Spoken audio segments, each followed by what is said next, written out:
Another new effect introduced in After Effects CS4 is Turbulent Noise.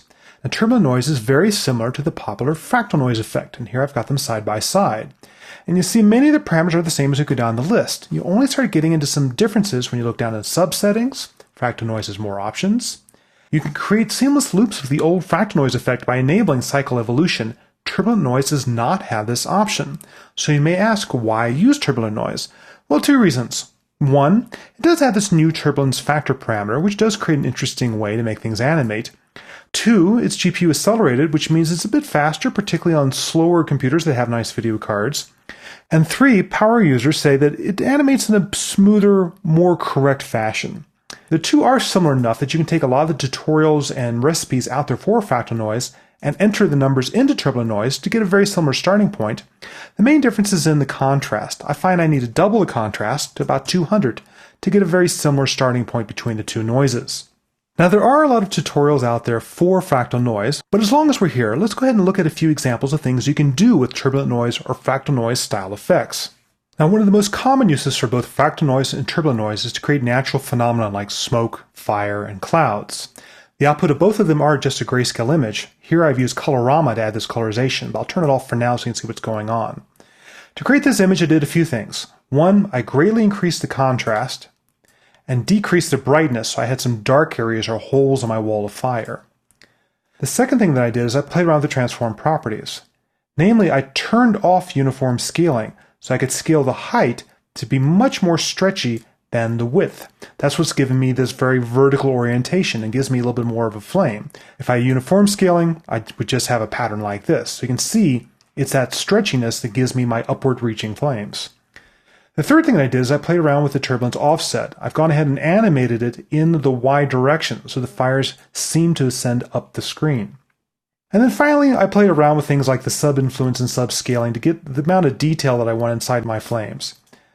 I can go ahead and make it a very smooth fire by reducing the sub-influence, or get a lot more detail back in by increasing the sub-influence. And you can use that in conjunction with complexity to again decide how much detail is in your wall of fire. Turn Colorama back on. If you're curious, I happen to be using the output cycle preset fire. Good as any. And that's how I got this final look. And there's my animation.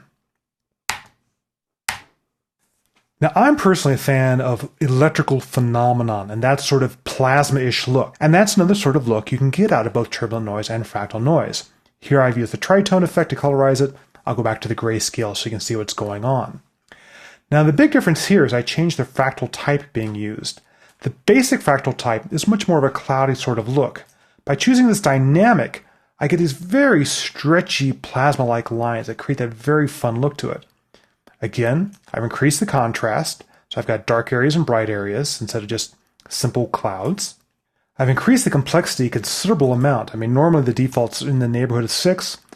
More of a watery sort of look. The high number is what gives me these very finely detailed lines, which I really like.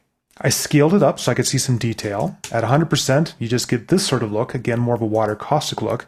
But if you want to look into those details, increase the scale. And then I played with the turbulence offset to decide what part of this image I was going to go ahead and focus on, how I was going to frame my noise. And with all of these results with these sort of effects, I of course animated the evolution to go ahead and give me this sort of nice, pulsing, stretching electronic look. That's what it looks like in motion. Tritone with a nice electric blue for my midtone, I've got a really nice plasma. Another thing that Turbulent Noise and Fractal Noise are both very good at is creating very abstract graphic imagery, such as these blocks you see here. Again, I'll turn off my tritone so you can see the original grayscale that the plugin's generating. In this image, the main difference was choosing a noise type of block as opposed to linear, soft linear, spline. They just create these soft cloudy looks. It's blocks that gives me that very strong digital look. That's the important trick here. Again, played with the contrast to give me the black and white sort of balance that I wanted. In this case, I went for lower complexity to go ahead and just get a few blocks. High complexity gives me, well, a lot of detail, kind of a city sort of look with a little bit of cloud in there. I like a little bit lower to stay a bit more graphical. There we go, back down to 4. And as always, animate evolution to make the thing move.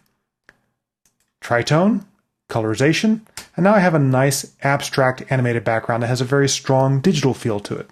And you saw how fast that rendered, by the way. That's one of the advantages of Turbulent Noise. It is GPU accelerated. So if you found Fractal Noise to be frustrating to work with because it's so slow, give Turbulent Noise a chance.